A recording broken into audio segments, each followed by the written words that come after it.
Okay, so she started right up. This one.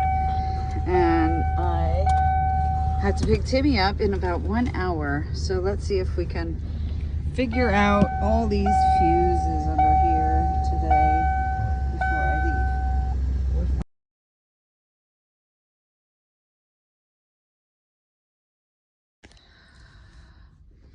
Where is it? Where is it? There's probably The a tester. good one here Okay.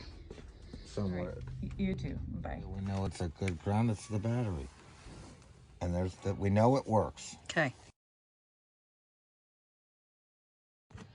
In fact, no, that's even better. It's a little galvanized, but it should work fine.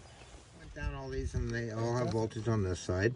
And if they're, let's assume the power's on that side, then it goes through the fuse to this side. So that, yep, that fuse is good. And it could be vice versa. It doesn't matter. This fuse is good. This fuse is good.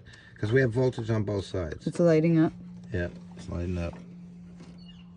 And then on this one, I went down them all on this side, and they all have voltage. Okay.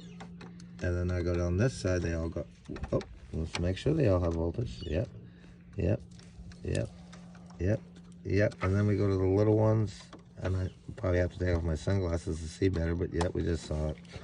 Yep. Yep, that 10 doesn't. Let's see if we should have it on one side. Gonna make me put my glasses on. That 10, we don't have voltage on either side. That would be very strange for a fuse. That means that looks like a perfectly good fuse. Okay, so now that other tool I showed you. The ports in here have power.